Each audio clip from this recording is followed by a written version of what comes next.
Psalm 55. We've been on a topic for some weeks now called sustained.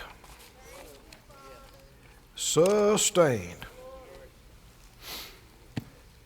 And this is our text, our main text in Psalm 55:22. It says, "Cast your burden upon the Lord, and He shall sustain thee." Sustain. What does sustain mean? If you look up the word, it has to do with, these are other ways it's translated actually in the Bible, to keep, to nourish, to feed, to provide, to guide, to hold and uphold. What does it mean to be sustained?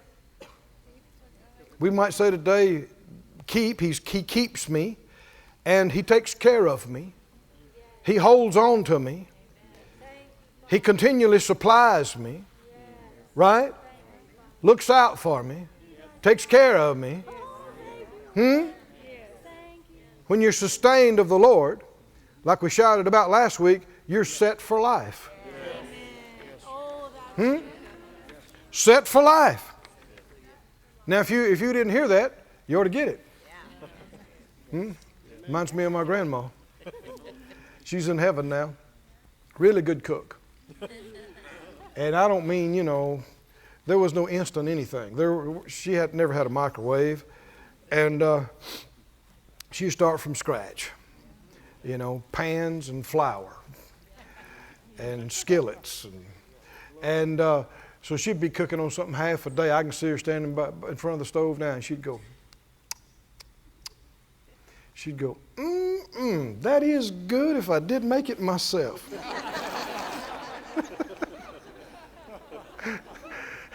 And I feel that way about what I preached last week. That is good if I did preach it myself. He said, cast your burden upon the Lord. This reveals that. Burden is anything heavy, anything that's weighing on you, anything that's pressuring you. What are you supposed to do when something's weighing on you? Something's bothering you. If you choose to just yield to it and sit with it and ponder it and worry about it and cry over it, then you're stuck. Because somebody's got it that can't fix it. You. Right? If you could fix it, you wouldn't be sitting there worrying about it. You'd do something about it. Now, it's not all that complicated. If this person can't fix it, what needs to happen? You need to get it to somebody who can fix it. Don't keep, I'm what you might call a shade tree mechanic. I can change a spark plug, change the oil, change the tire, a few little other things beyond that. But when it comes to rebuilding a transmission from start to finish, rebuilding an engine from start to finish, what would be the reason? I'm supposed to be going somewhere to preach, and I've got my engine scattered all over my carport floor. And I don't even have the tools, and I don't know what I'm looking at. I'm thinking, wonder where that goes. I forgot where that came from. And I could wrestle with that thing and smear grease all over the carport in the house and wear myself out and get it together and it's still not even run. Or, if I had some smarts, come on, help me out. If I had some smarts, I'd get it to some guy who's done this for 30 years. Come on, is that right? Who's got all the tools, who knows everything about it. Get it to somebody who can do something with it. Well, when you got any kind of pressure, any kind of fear, any kind of worry, any kind of heavy thing, what does this verse say to do? What does it say to do? Cast it. That means throw it. Cast it, your burden, on the Lord. Say, Lord, here it is. Here it is. Catch. Right? Why? Because I can't fix this. This is beyond me. I can't do this. You ever seen people wrestle with stuff, spend all their money, wear themselves out, try 1,000 things, and look at each other after 3 months and go, I guess we're going to have to pray. And they say, you don't mean it's come to that.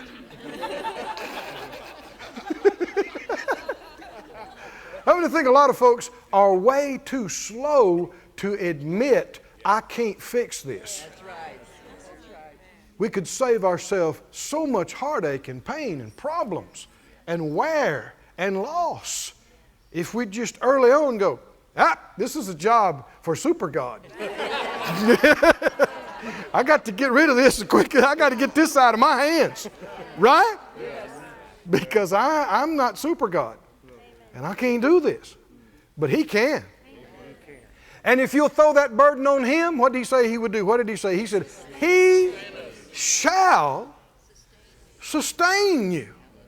How many would take that right from the Word, right from the Lord, as a personal word for yourself? Would you say it? Would you say it? Just as surely as I cast my burdens on Him, He shall, He will sustain me.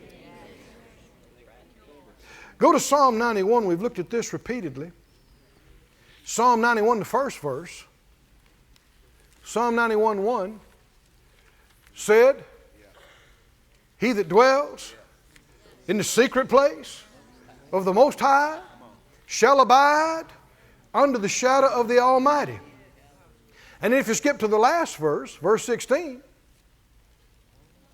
it says, with long life I'll satisfy him and show him my salvation.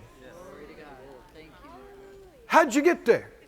Well, you started off trusting in the Lord and looking to Him and holding on to Him. And how did you make it to long life? Well, the arrow that flew by day didn't get you. That's right. The plague didn't come nigh your dwelling. Is that right? All the things that He mentioned didn't take you out. You made it. You either avoided it altogether, or you made it through it, or you made it past it, but you made it all the way to long life until you were aged and satisfied. Seen it all, done it all, wrote the book, and have the t-shirt. Until you're saying, Lord, I have fought a good fight. I've finished my race. I'm ready to come home and be with you. And He said, well, come on. And you're out of here. But in order to make it through your teens, through your 20s, through your 30s, through economic downturns, through plagues, diseases, crime waves, anything and everything. How many know this planet Earth is a very dangerous place to live? In order to make it through all of that to old age, God had to keep you. You were sustained. Now, a whole lot of people are not being kept. This is just a fact of life.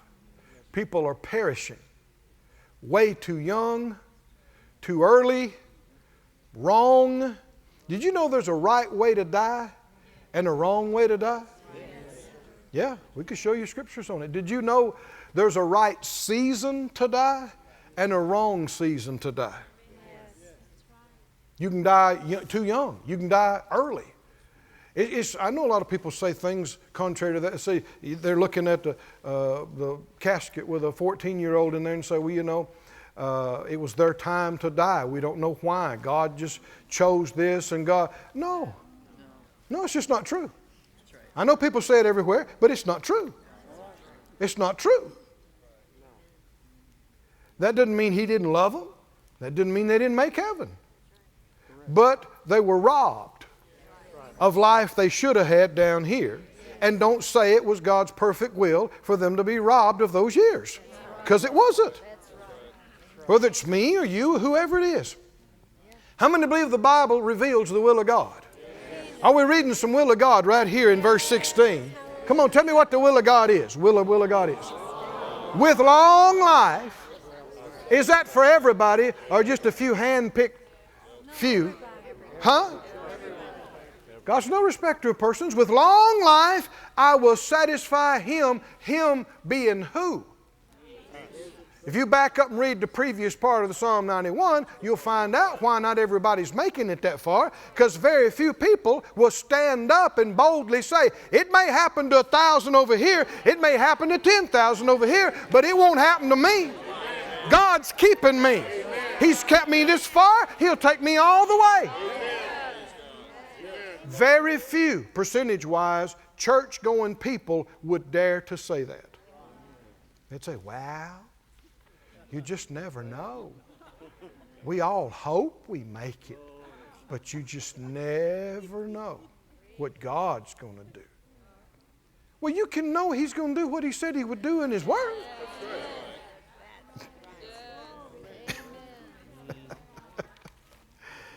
So you got the Word, and you got religious tradition, you got truth, you got goofiness. Which one do you want? The truth will make you free. Turn with me, please. Psalm 37, while you're over here in the book of Psalms. Psalm 37, are you there? Psalm 37:18 says, the Lord knows the days of the upright, and their inheritance shall be forever. They shall not be ashamed in the evil time. Why would you be ashamed? This is verse 19 now. Why would you be ashamed? Because you run out. It's embarrassing when your kids are not adequately clothed. It's embarrassing when you can't pay your bills. Right? Is that God's will? For His people to be embarrassed? Have to say, I can't be a part of it. I can't do it. Sorry, I can't pay you. Sorry, I can't do what I told you I would do. Is that the will of God? No. That's not the will of God. They'll not be ashamed in the evil time. And in the days of famine, they shall be satisfied. Somebody said out loud, I'll not be ashamed. In the bad times. That's what evil means. Evil means bad. I won't be ashamed in bad times. Do you believe that or not? Yes. Come on, say it out loud. I won't be ashamed. In bad times. I will. We will be able to pay our bills, do our business, do what we need to do in bad times or good times. And in days of famine, that's really bad times. Huh?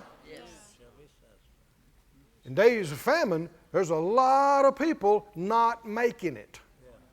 But what about you? Not only will you make it, you'll be satisfied. If you're satisfied, you're not saying, well, if I just had a little more. I don't have enough. Well, we came short on this. We just need a little bit. No, you're satisfied. You're going, no, we got it. We're good. We got everything we need. We're happy. Even we're talking about famine times. Bad times. And this is that same psalm. If you skip down to verse 25, where he said, I've been young, and now I'm old. Had David been through some stuff? How'd he make it to old? After all the battles he was in? Saul tried to kill him for years, right? And then, Goliath thought he's going to kill him. Is that right? When he's a teenager. And on and on. God kept him. Right? Through betrayals, through traitors, they had problems in the country. They had people attacked. They had all kinds, internal and external, and he made it all the way to an old man. After all the battles, all the stuff he's seen. And health care back then wasn't what it is today. Now think about that. If God could keep Moses and David, surely He can keep you today. How different would it be for him? I've been young, now I'm old. Yet I have not seen the righteous forsaken, nor his seed begging bread. Why? Didn't have to. Didn't need to. Why? Because God sustained you. God kept you. Now, let me read some more here. I'm trying to move too fast, but this is so good you don't want to miss any of this. Psalm 41. Go to that one. Psalm 41 and verse 1. Psalm 41, 1. Blessed is he that considers the poor. Now, you know, if you're going to be a blessing to the poor, you don't need to be poor. Huh? So have mercy on the poor. Oh, I am poor. I'm going to bless myself. No, in order to really be a blessing to the poor, you can't be poor. I'm not saying you couldn't do anything. You can. If you got anything to give, you can give. And that's one way you get out of being poor. But if you're going to do anything to any appreciable degree for the poor, then you're not the poor to have that kind of ability. And there's a blessing that comes from helping other people in need. The Bible said, if you have mercy on the poor, you lend to the Lord and He will repay you. Wow. God says, I'm going to pay you back. And the proverb also says that, you know, if you have mercy on the poor, you won't lack. The one that does won't lack. Well, you see this again. Blessed is he that considers the poor. Why? Because the Lord's going to deliver you in time of trouble. You want to never be down and out? Help somebody that's down and out, and you'll never get there.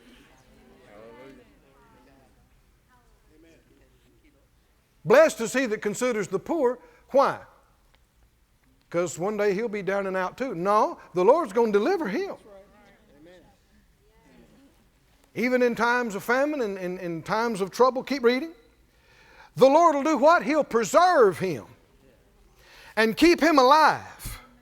And he'll be blessed on the earth. And you'll not deliver him unto the will of his enemies. There's something else goes along with this. Healing.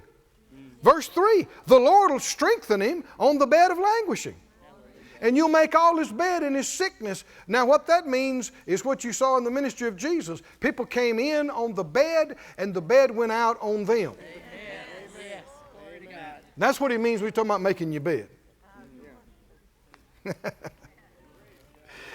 Job 5 and 19. Somebody say, God is keeping me. Job 5:19 says, he shall deliver you in 6 troubles. Yea, in 7, there shall no evil touch you. Now when he says 6, yea, 7, don't just get stuck on that number. He's saying in a bunch of problems, even more. In repeated situations, God's going to be there. God's going to be there. Come on, God's going to be there. God's going to be there. And even though it's devastating people all around, it's not going to touch you. In famine, he shall redeem you from death. Now, famine is when nobody can get food. I mean, everybody's starving. Nobody can get anything. But you're going to be fine. And in war, from the power of the sword. Sometimes it's not bread you're concerned about, it's that guy trying to kill everybody. But whichever one it is, you're kept. I'm kept. You shall be hid from the scourge of the tongue, neither shall you be afraid of destruction when it comes. If it rolls into town, if all kind of terrible things start to happen in the nation or in your town, you won't even be scared. Correct. Won't even be scared. You're not happy about it. You care about them. But as far as you being scared that you're not going to have anything to eat or that you're going to be destroyed, you're not even scared. Because God told you, cast all your cares and burden over on me, and I'm going to sustain you. I'm going to take care of you. Did he tell you he'd take care of you or not? Did he? Did he? Is he able to? No matter how rough it gets, is he able to? He is. Somebody say, I won't even be afraid of destruction when it comes. Keep reading. Here's what you'll do. At destruction and famine, you shall laugh. Say what? You ain't scared. Right? That's right. What are we going to do? You go, ha! You sit here and relax. Trust God like I always do.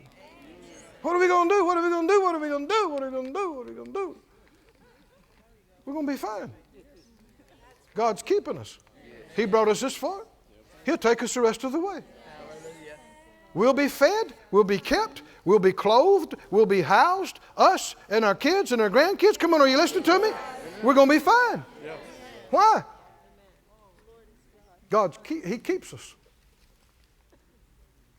But now see, if you embrace the fear with everybody else, then you are not doing what He told you to do. You're not casting that burden on Him, and you're not trusting Him, so then you become as vulnerable to destruction as the rest of the world.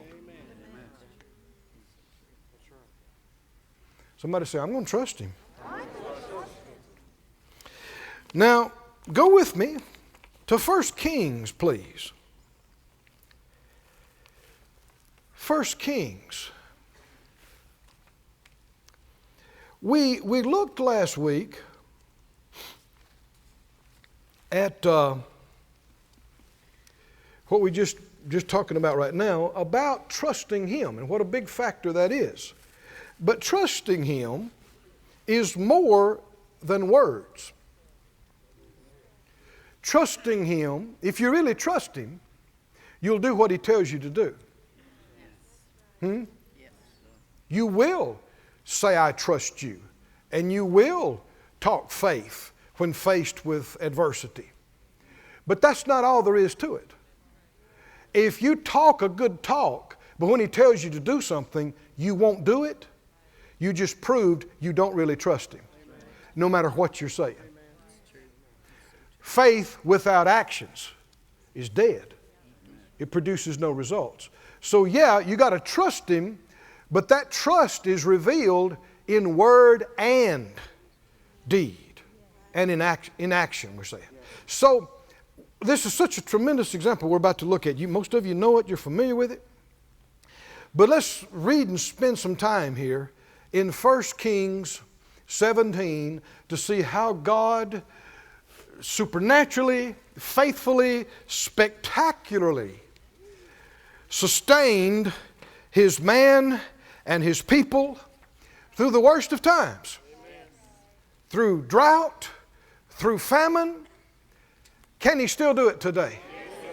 Would He do it for you and me just like He did it for His people then?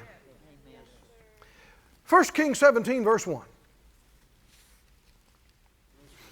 Elijah, who's a man of God, who's a prophet, the Tishbite, who was of the inhabitants of Gilead, said to Ahab, as the Lord God of Israel lives before whom I stand, there shall not be dew nor rain these years, but according to my word.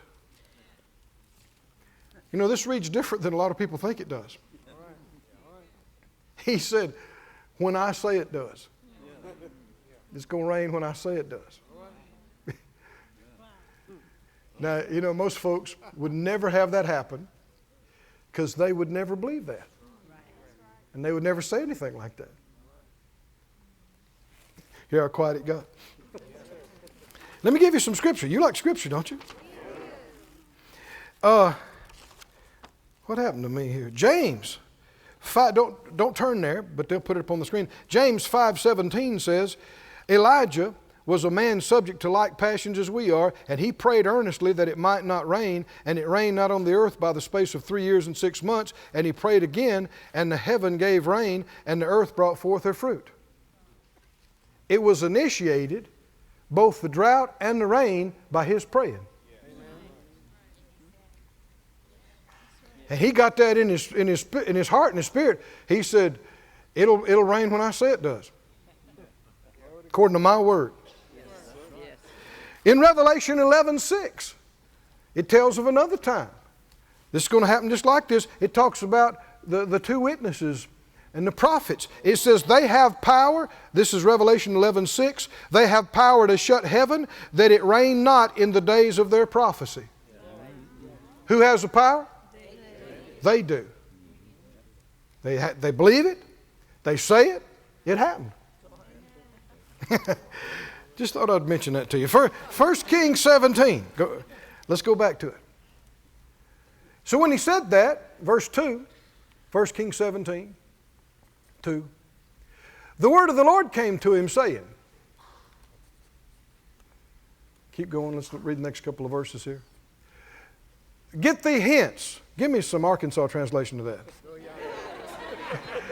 Get out of here. Huh? Get out of here. And turn you eastward and hide yourself by the brook Cherith. Did you know sometimes it's time to hide? Yes. You know Jesus hid? Yes. There were times when he hid. There were times when Paul hid. There were times when they didn't. So when do you hide? When do you not hide? The answer to 1,001 questions is be led. Do you believe that? Oh, that's not just a saying. It's the answer. What do I do now? You need to hear from the Lord. Amen. There's nothing can substitute for that. You need to seek Him, pray, seek Him until you hear from Him. Amen. And then do that. If anybody ever comes out with a 10,000 volume set, what to do in every situation, save your money. Because it's not true. If that would work, you would need the Holy Spirit. And you need Him morning, noon, and night. You need Him. He is your helper. Capital H. He's your guide. You need to look to Him, lean on Him, and respond to Him. Whichever way He leads, to the left or to the right. So He told Elijah, the man of God, get out of here. Now let's just stop right there. When the Lord says get out of here, what if you really like it? What if you live there for 30 years?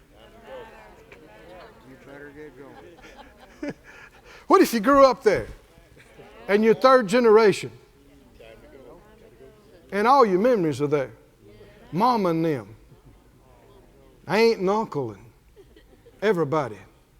You've been a member of this and you played golf there for 30 years and that's your favorite grocery store. Huh? Huh? God says, get out of here. What do you say? Well, what about the kids? And what about the this? And what about the that? If God said, get out of here, none of that means a thing. And if you think, well, I got to have those answers before I'm going to get out of here, then you're rebellious, hard-headed, and don't trust Him. Because again and again, He'll tell you to do things. He'll say, go do this. And you'll go, why? And there'll be silence. Nothing. Because you're getting all you're going to get until you do it. And if you have to have more, then you don't believe. You don't trust Him. What's happening is you're demanding to walk by sight and refusing to walk by faith. And God likes faith. Get out of here. Somebody tell me a correct response. Yes, sir. Huh? Get out of here. Go eastward. And hide yourself by the brook Cherith. That's before Jordan. By the brook. Yes, sir. Is there hotels out there? By the brook.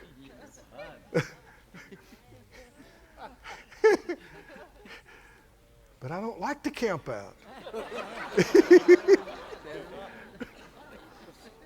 Now you're laughing, but you know what I'm already into? Why millions don't get their needs met. That's right. Amen.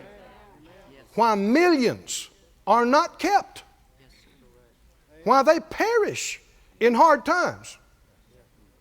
Because they wouldn't leave the old home place If Jesus himself came and held their hand and said, would you please leave?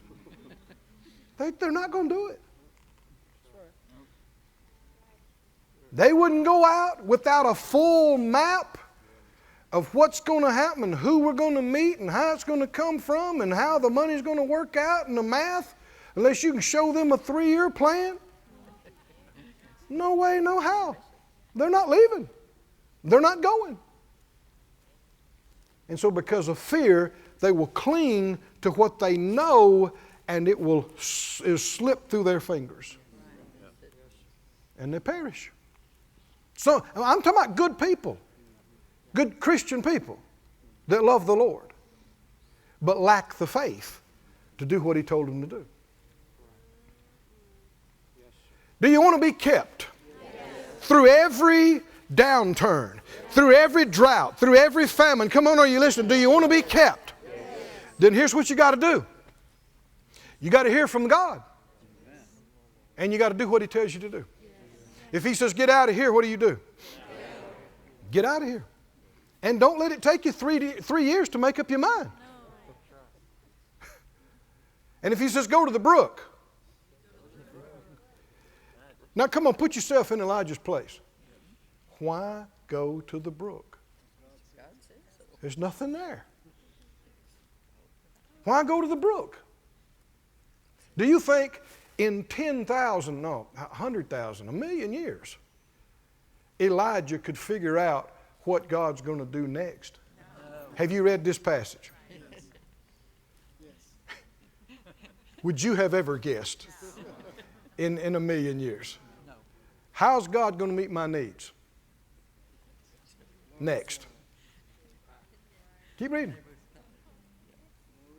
It shall be, you'll drink of the brook. It's not raining, so there's going to be water shortage.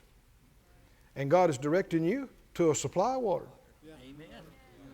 And He knows that the brook Cherith is going to last longer than anything else around there. That's right. He made the earth. He knows these things. And I have commanded the ravens to feed you there. Say what? The ravens. Ravens. Yeah, I looked it up. They're black birds. Big old black birds. Ravens. You're the ones that caw and laugh at you, when you come out in the yard. They got an attitude. Have you noticed? Caw, caw, caw. It's like they're sitting up there laughing at you, just making fun of you or something. That's a picture I get, that they're making fun of something.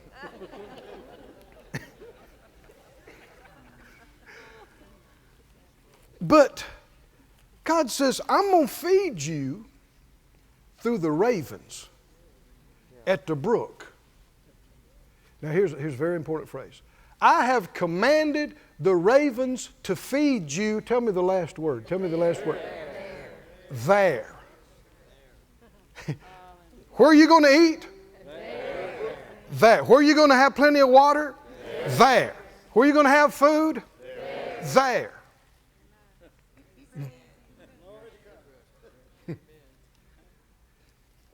You cannot separate faith for provision from being led by the Spirit. Not successfully. You can't believe to be abundantly supplied just anywhere you decide to go and be and do anything you decide to do. It's not going to work. You can't come up with your own ideas and your plans and ask God to bless them and everything just be automatically taken care of when you have discounted His plan and refused to go where He told you to go and do what He told you to do. I've commanded the ravens to feed you. You know what that means? Those ravens were going there no matter where He went.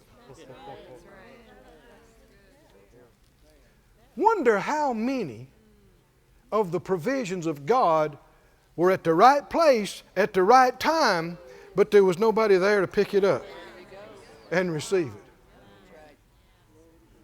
That's something to think about. Isn't it? Do we need to know these things? We need to know these things.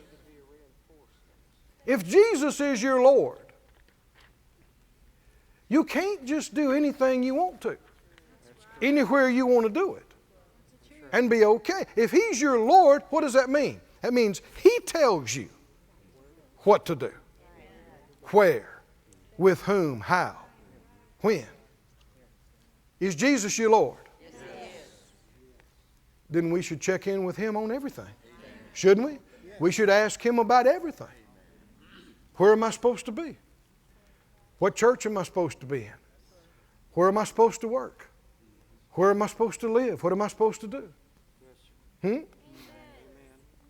There's been, I don't know at the times, the Lord has directed me. I thought I wanted to do this.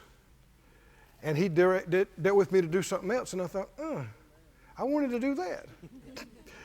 But after a while I found out, no, you want to do what He wants you to do. Because He's smarter than you are.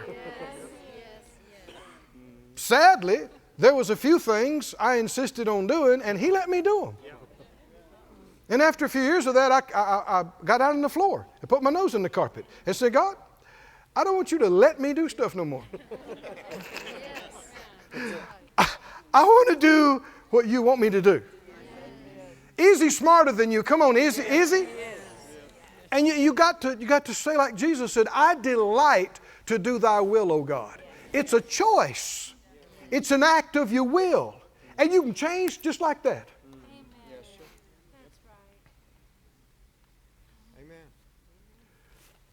We left home. We went to Tulsa, Broken Arrow, Oklahoma. I never imagined, never desired to go there.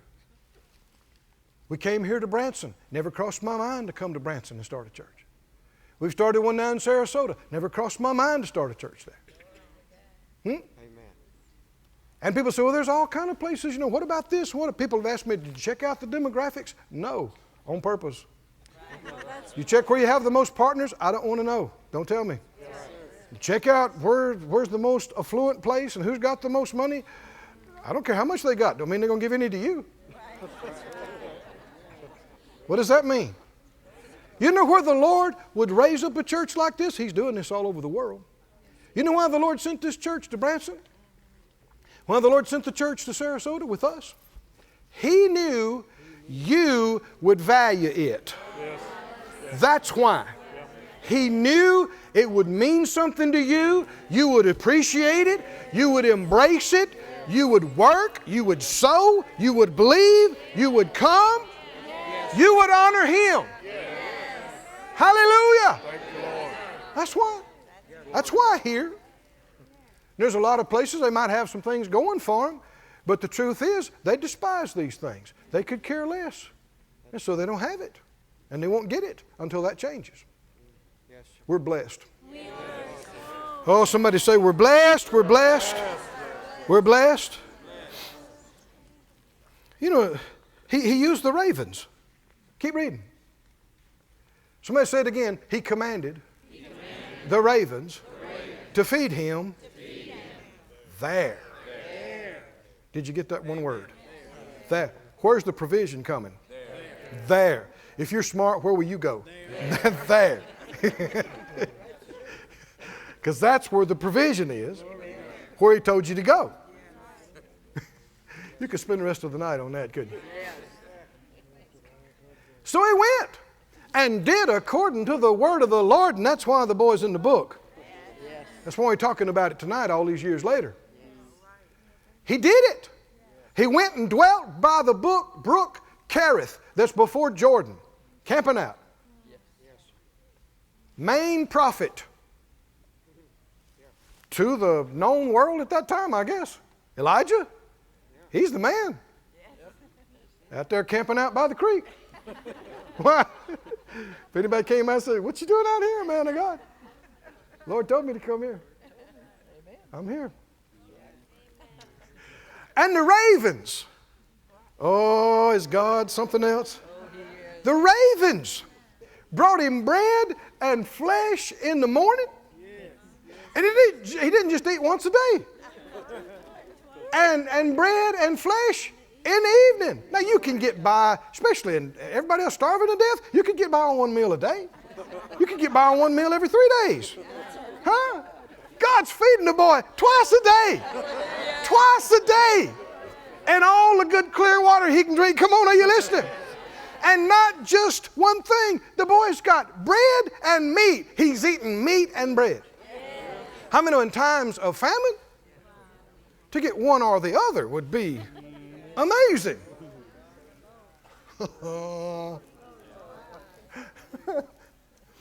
Here's the question. Who feeds the ravens?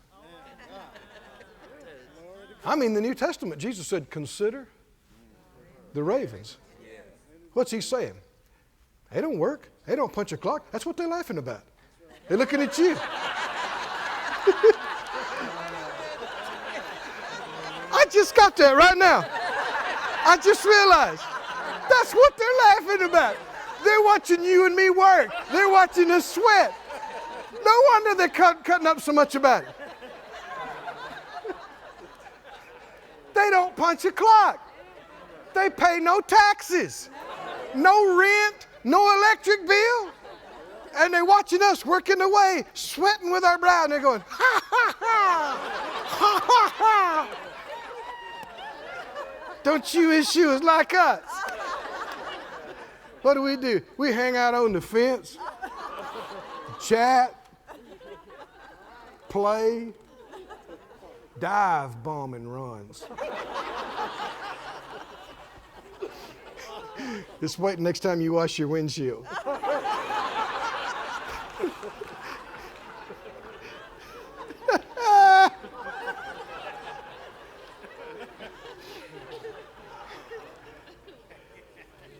Actually, Job 38:41 says, who provides for the raven his food? Talks about God. Psalm 147:9 says he gives to the beast his food and to the young ravens which cry. He mentions them several times in the Word. Who's feeding the ravens? God. And so now God's using the ravens to feed a man. Feed his man. Now that'd be fun to watch. Money is like gold. Food is like gold. It's a drought. It's a famine. And here comes these ravens. Caw, caw, caw. And somebody just got some bread out of the oven. Whoa! They got it from somewhere, didn't they? They swooped in. Somebody been saving that piece of bread, and they're just about to eat it. Whoa! Raven comes by, grabs that bread. Somebody's about to eat a piece of chicken or a steak. 3 ravens come by. Boom, boom, boom. They're going, where's my food at? Where's my food at? And they fly straight over to the brook Cherith. Release that piece of bread. Release that meat. After several days of this, Elijah goes, well, about time for them ravens to come in. Got to get my plate out here. Oh, come on, boys. You didn't get it on the plate this time. Come on, eh? Thank you. Y'all stay after it now. Good birds. Good birds. How many believe this wouldn't have happened anywhere else on planet Earth except beside the brook Cherith? He said the Lord had commanded the ravens to do it there. Keep reading, keep reading. It came to pass after a while, the brook dried up. Uh-oh. Because there had been no rain in the land. Could God have kept that brook going? Yeah, but he didn't. Did God tell him to go to that brook? Yeah, but now the brook's dried up. The channel God told you he was going to use is dry. What needs to happen now? What needs to happen? Be led. Don't fuss. Don't cuss. Don't blame anybody. You need to seek God. Right? Because you know it's His will to take care of you. Amen. Right? You know it's His will to take care of you. But if you're no longer getting your needs met like this, like it's been happening, doesn't mean God changed His mind and wants you to starve now.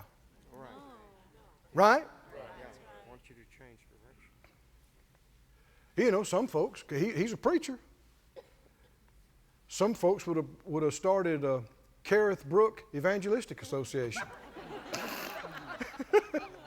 You got a sign and wonder. I mean, people would come, wouldn't they, to see this? Huh? Behold the ravens. And here they come flying, and you think people would shout? Could shout? They'd be shouting and running in the aisles. Is that right? Look at them ravens. It's a sign and a wonder. Then a lot of charlatans would have built it up and then passed the plate real fast.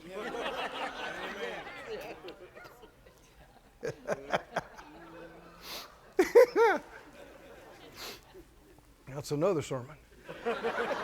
But the brook dried up. Somebody said the brook dried up. Brook dried up. Why? It's not a mystery. Ain't been no rain. Brook dried up like everything else is drying up. And verse 8. And the word of the Lord came to him. What's the most important thing you need in all these situations? The word of the Lord. You can't have any faith without the word of the Lord. How does faith come? By hearing the word of the Lord. And the Lord said, get up and get you to Zarephath, which necessitates getting out of here. Huh? How many know, no matter how blessed you were and how spectacular the miracles, don't cling to something that's become comfortable to you. When the Lord says, get up and go, get up and go. Get to Zarephath, which belongs to Zidon, and dwell there. Behold, I have commanded a widow woman there to sustain you. A widow woman. In the time of famine, would that be the first place you'd think to go? He said, I've commanded a widow woman there.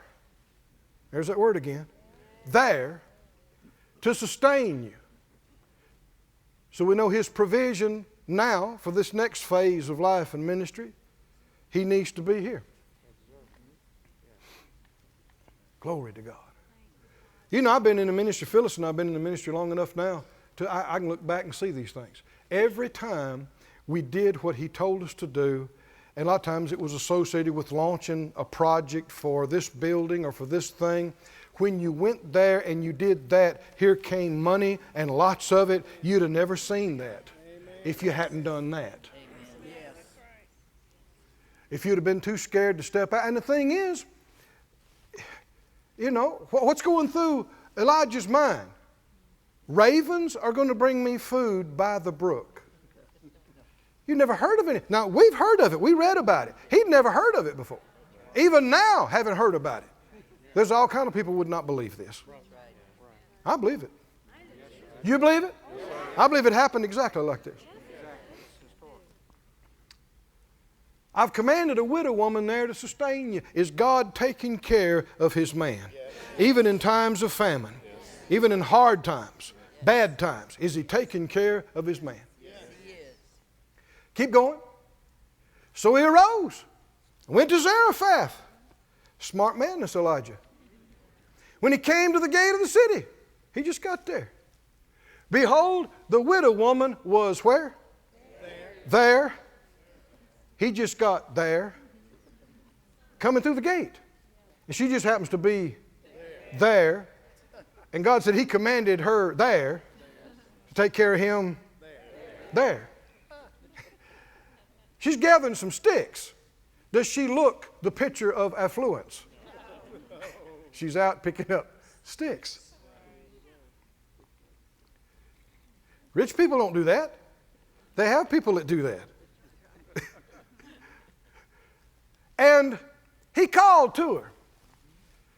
He said, would you get me, I pray thee. I pray thee means he's asking, not telling. I don't care how much you know what God has said. You need to realize people don't even have to obey God. And you better be nice. Elsewise, God can be trying to do something for you, and you can get in there and act ugly and act like a heathen and mess up your favor. We might say, please, I pray thee, could you get me a little water? You're not asking for a lot of water, not asking for a gallon. A little water in a vessel, so I could have a drink. I believe he's prompted of the Spirit to ask that. Keep reading. And what'd she do?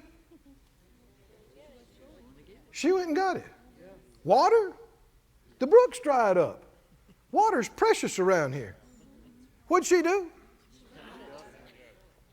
Jesus said, he quoted this in his ministry many, many years later. He said, there were many widows in that land during this time. You remember that?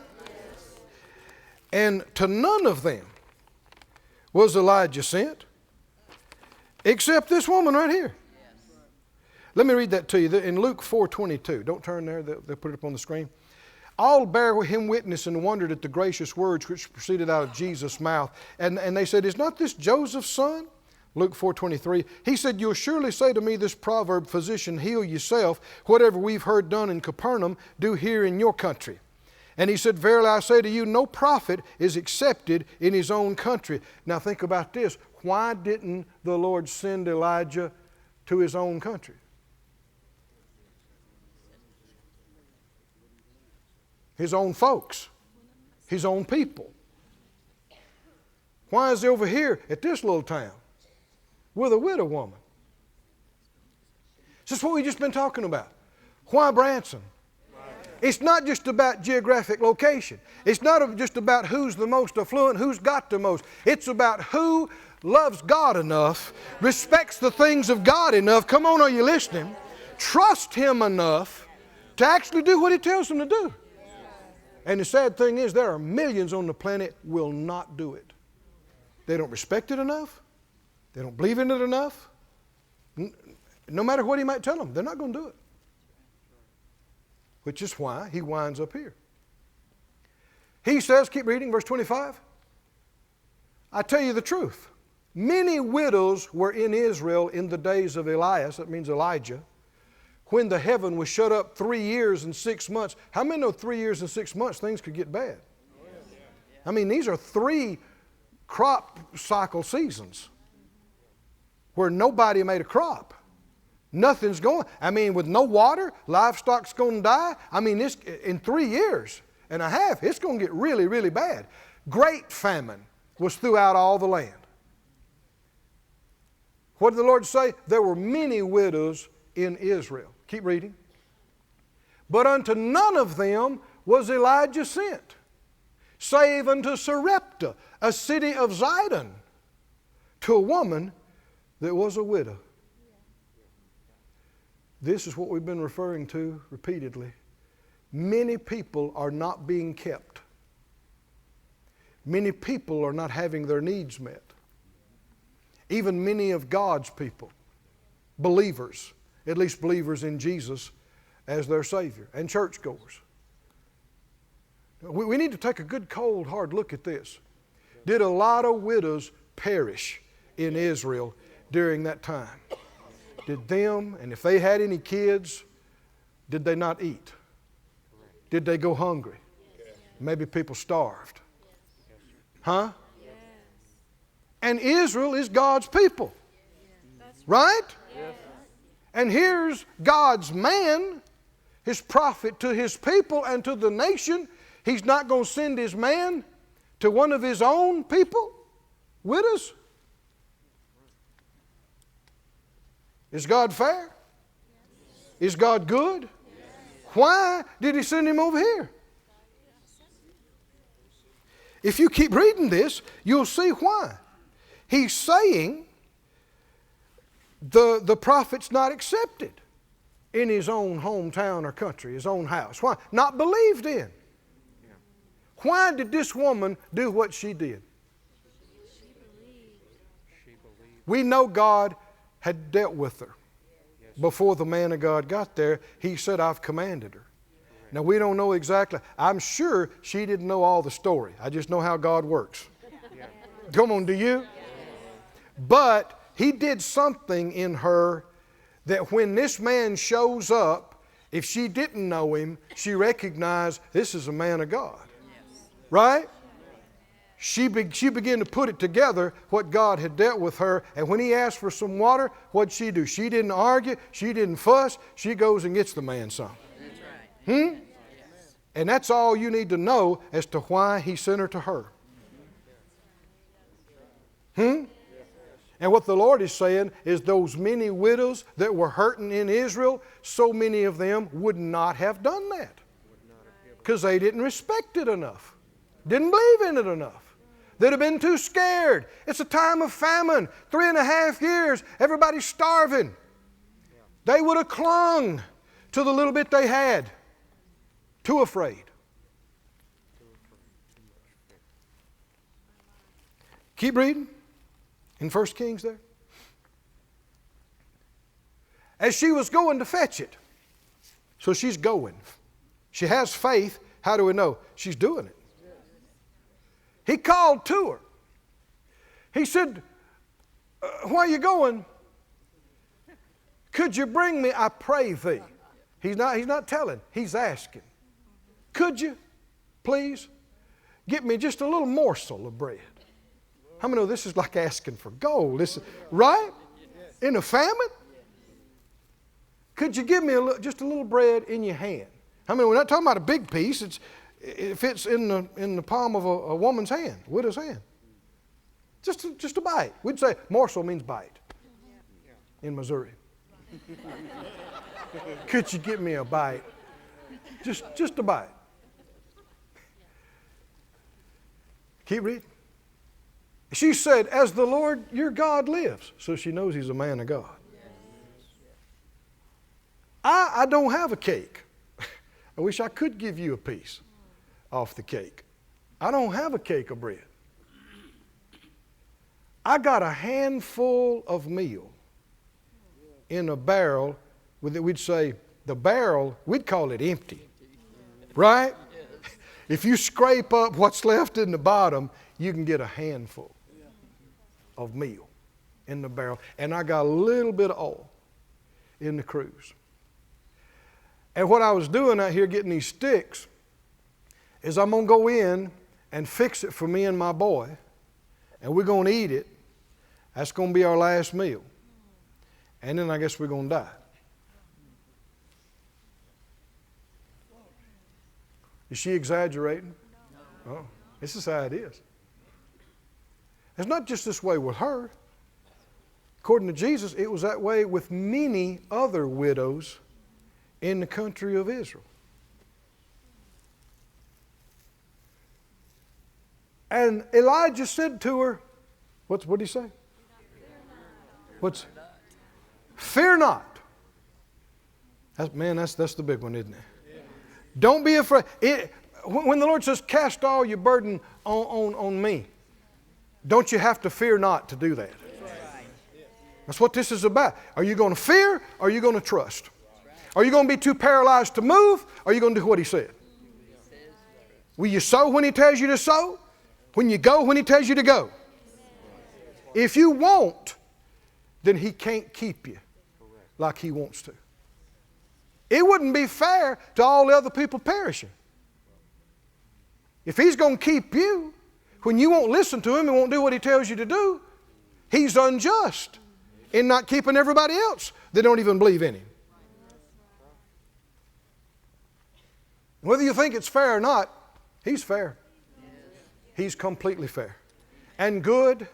How many believe he wants to do it for everybody? Do you believe he wants to do it for everybody? Is there any reason why everybody can't believe him? They could believe him. Any of us could believe him if you would. So it's not his fault. And Elijah said to her, don't be afraid. Jesus said that to many people. Fear not. Fear not. Don't be afraid. Fear not. Go and do as you have said. But make me a little cake out of it first. And bring it to me. And after, make for you and for your son. Now, what would the news shows do with that?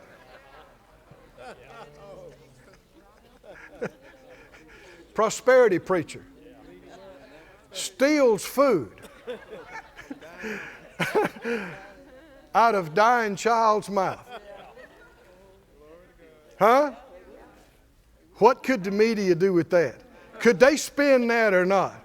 Oh, man. Now, here's another side of it. Because of that, there are ministers that won't preach prosperity and won't receive things lest they be associated with fraudulent things. And what they don't realize, they're denying people in need the opportunity for a miracle. I remember another widow in the New Testament. People were coming, putting in the offerings. You remember this? And the people that had a lot came, put a lot in there. And there was one widow who had 2 mites, probably less than 2 cents today. She came and put it in. And the Bible said Jesus was watching what they put in. What if I'd have done that tonight? What if I'd have come by and said, let me see your envelope?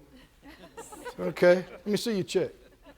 Okay, let me see. Is that a 5 or a 10? What is that? Is that 50? Is that 100? What is that? What would a lot of people think about that? They think, oh, I'm never going there. I'm never going there again. I knew it. And yet, I would be acting like Jesus. I would be doing exactly what he did. Somebody still can't get over that. They're going, oh, you better not try it with me. I didn't say, I really don't care. It's not my business, I should say it like that. I do care. I care that you're okay and you get what you need. But it's not my business. I purposely don't look at things. But Jesus said, this one, he announced it to everybody.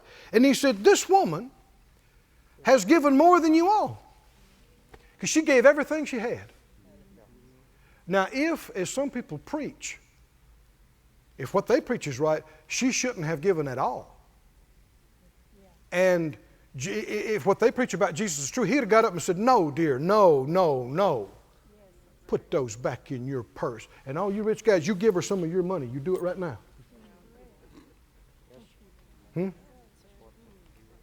Because what I preach is redistribution of the wealth.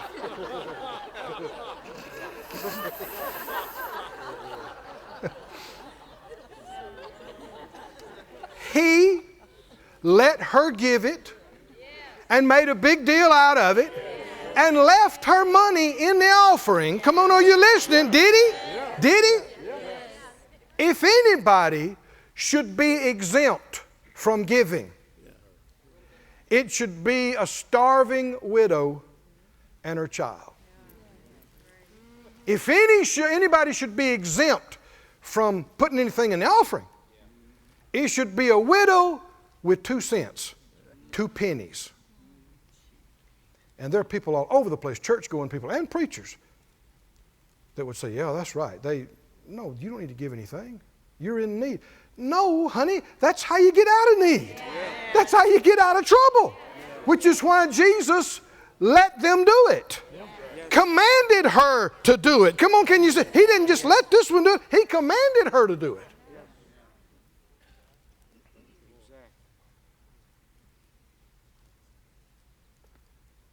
A lot of people think, because I don't have much, God doesn't expect me to give anything. He certainly does. The only excuse for not giving anything is if you have nothing at all. Zippo. Actually, the Lord corrected me one time about, I was out on the road and a lady came up to me and she said, "Oh, Brother Keith, I want to thank you. You've sent me materials for years and letters and everything, and I've never sent you a dime.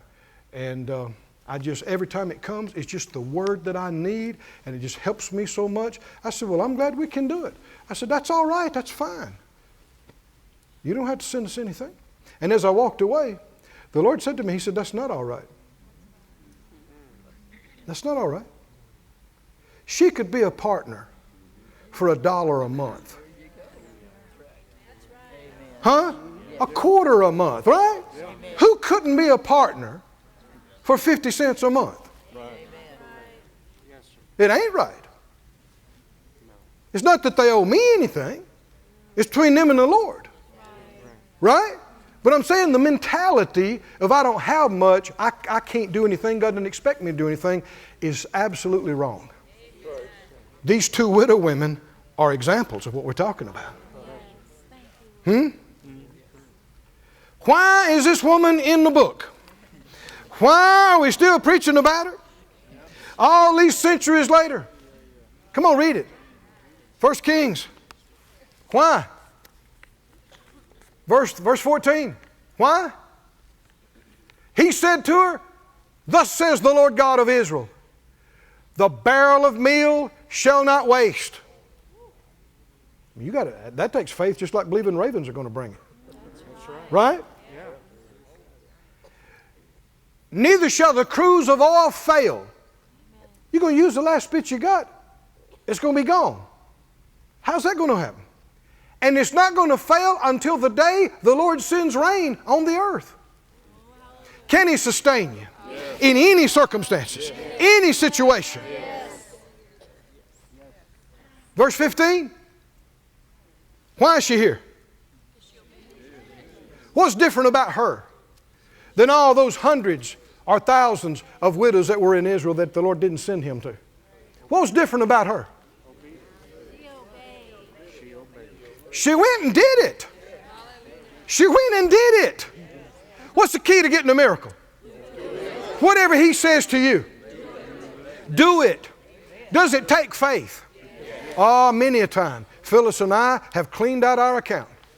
Many a time we've given the thing that's our most prized possession, the thing we like the best, the thing that we believed God to get. Many a time. It takes faith to do that. And not know where it's going to come from. And how you're going to get what you need by the time you need it. Doesn't it? It takes faith. It takes faith. But can you trust the Lord? If He tells you to do something, is He going to take care of you? Yes, He will. Would the Lord tell this woman to do this and not take care of her? Never has happened.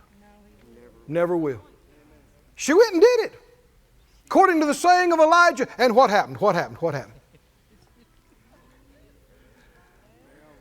Back up. Back up verse 15. "And she and him, the man of God, and her house." That's not just her kid. Kid folks came over when they heard there was food. Huh? You know the greatest thing you ever did for your family was obey God.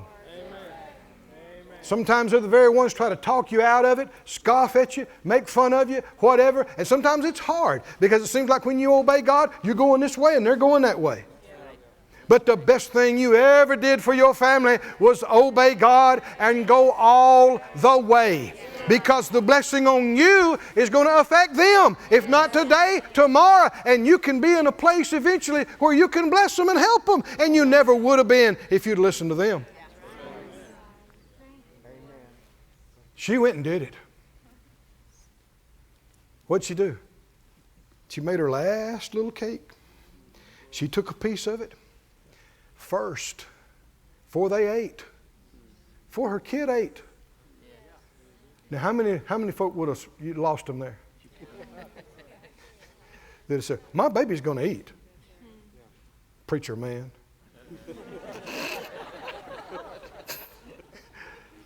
That's one of the ones the Lord didn't send him to. The Lord knew they would have said that and thought like that, So he didn't send them to them. It wouldn't have done any good. They wouldn't have believed. They wouldn't have obeyed. They wouldn't have got the miracle anyway. She brought a little cake to the man of God. She said, I wish it was more. This is fresh out of the oven. Here, man of God. Bless us. Hallelujah. And what happened? Come on, what happened? What happened? What happened? And she and he and her house ate the next day and the next day and the next day, the rest of the week. Come on, and the rest of the month, and kept on eating. Hallelujah! Many days, many days, many days until this thing was over. Keep reading, verse 16.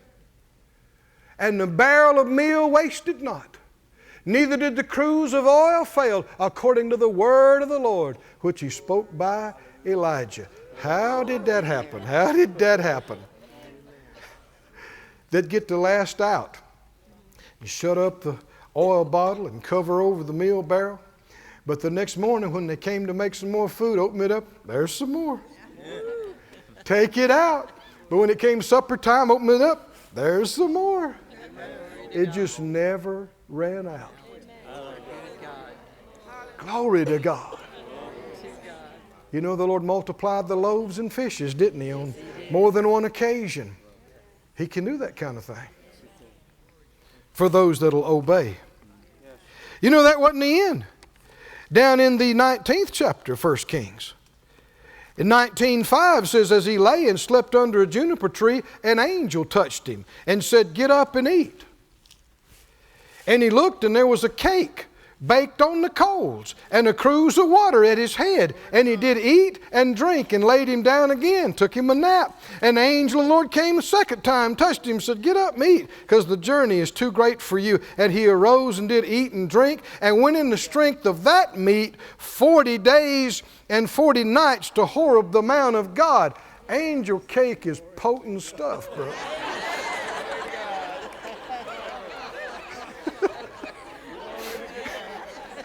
Gotta be. You can run on it and stay strong for 40 days. That's a month and a half. All for 2 meals of angel cake.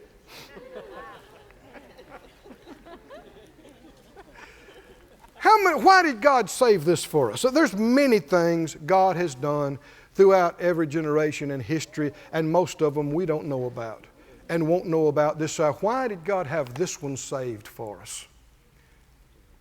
And in the Word of God, for us, to you and me, to hear it and know it, our fathers, our children. Why? Because it is such a perfect example of how God can and will take care of you and provide for you. And I don't care how bad it gets and how low it gets, He can take care of you with ravens. He can take care of you when the meal barrel's empty. Through somebody you'd never imagine He would use. Somebody that don't have any money. He can have an angel show up and feed you cake. With a God like that, why should you and I ever worry our little brow? Come on, are you listening? With a God that can do that? So what's He saying? I mean, why would He do things like pay taxes through a fish's mouth? Why? What does He keep saying? He's saying, I got a zillion ways. That's right. That's right. Is that right? I can do this a zillion ways. Don't you worry about can it happen. Don't you worry about how it's going to happen. You just need to believe me and trust me, and I'll take care of it. I can do it. Can He? Glory to God. Do you see the recurring thing that happened here? In order for Him to be sustained, the ravens had to listen to God and do what He said, and Elijah had to listen to God and do what He said. The widow had to listen to God, is that right? And do what He said. And Elijah had to listen to God and do what He said. The angel had to hear from God and do what He said, and Elijah had to hear from God. Come on, do you see a recurring thing? If you and I are going to make it, huh? If we're going to make it while other people are ravaged by crime or disease or this problem or that problem, what are we going to have to do? We're going to have to believe Him. And when He tells us, get out of here, then you need to get out of here. When He tells you go there, then you go there, right? When He tells you now, it's a time for a change, leave here and go there, got to do what He tells you to do. Not just something that crossed your mind. Not just because some wide-eyed person come and prophesied to you. I'm talking about you actually spent time and sought God and heard from Him. And again, it'll be different than what you thought you would do. But there'll come moments of truth in your life, all along. The Lord will deal with you, do this. And your flesh will go, huh? What? That's not what we were planning on doing. That's my last $100. That's this, that's that. And all you need to know is it Him? That's all you need to know. Is this really the Lord dealing with me to do this? And once you get that settled, if you don't want to perish like other people perish, you best get your little self in gear. Is that right? Yes. And get to the brook. Yes. Right? Go to Zarephath. Hook up with the people God told you to hook up with. Stay where He told you to stay. Do what He told you to do. How many know you'll have to put your flesh under to do that? Yes. Because the enemy will try to get you out of the place of God's provision. Yes. God's provision is inseparable from God's plan. Can you see this? The two are interconnected. And so the enemy knows that, so he's going to continually try to get you at odds with somebody and get you out of your place and away from your grace and get out of the will of God just because you got mad, because you got upset, because you got your feelings hurt. No matter how much you got your feelings hurt, that doesn't change the plan of God, honey. No matter how mad and upset you got, God doesn't go, oh, they're mad. Look, they're mad. We've got to change the plan now. Just because you get mad and jump out of your place and run off somewhere else doesn't mean God told the ravens He didn't redirect their flight. They're still going there. And if you ain't there, I guess they just going to have a picnic. Somebody else is going to eat your provision. Somebody say, no. I'm going to be where I'm supposed to be. I'm going to receive what I'm supposed to receive. I will be well kept my whole life long. I'm set for life. Hallelujah. Isaiah 1, if you'd put it up. Isaiah 1, 18 and 19. Anybody ever know this verse? Actually, let's just go to verse 19 for time's sake. Isaiah 1, 19. What did he say? What did he say? If starts with an if. That means it's conditional. If you do this, something will happen. If you don't do it, it's not going to happen. If you be willing and, how many know willing's not enough? You got to go on and do it. If you be willing and obedient. Come on, sit out loud with me out loud. Well, out loud. Willing and obedient. If you be what? Willing. You know what willing is? What's willing? Willing. Okay. I'll do it. Right? Okay. No matter what. Okay. I'll do it. Willing and what? Obedient. Well, then get to it. Do it. Right? You said you was willing. Now prove it. Do it. If you be willing and obedient, you shall eat the good of the land. What's the good of the land? The good's not he's not talking about the cheapest one. He's not talking about the lowest level. He's not talking about the wore out one, the used one. He's talking about top of the line. The literal is fat of the land. It means the best. Best in the land. I was telling Phyllis Well, actually today, some things we're talking about that the Lord's doing for us. I said, we're eating the good of the land. We've been seeing it for years now. We're getting some of the best things. We're enjoying some of the best things. Hallelujah. Some of them you paid half price for. Some of them you paid nothing for. They just came to you. What do we know? And I'm not claiming I've always been perfectly willing and obedient on everything, but when you see that, what do you know is, at least there's some of it there. There's some willingness. There was some obedience. Hallelujah. Well, what I've experienced of it, I really like it. I really like it. I want more of it. Which means what? I need to kick it into full gear, fully willing, fully obedient, and then I'm going to see a full supply of the best of the land. The best you can get. Come into our life. Come into the church. Come into the ministry. Glory to God. Hallelujah. God's will is not junk. God's will is not barely surviving, and God's will is certainly not perishing. But you got to believe Him, and you got to obey Him. Hallelujah. Somebody stand up and say, I'm willing. Come on, stand up and tell Him, say, I'm willing, Lord.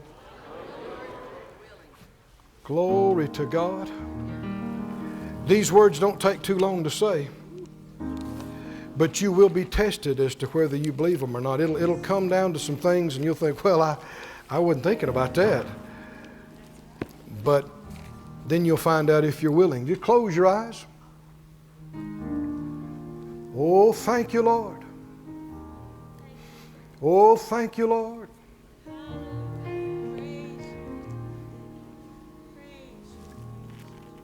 Hallelujah. Said out loud, Father God, where you lead me, I will follow. What you say to do, by your grace, I will do. By your help, I choose to please you. I am willing to be willing. And I am willing and I desire to do your perfect will. And I am confident that as I do, you will keep me in every situation, through every time and season, all the way to the end.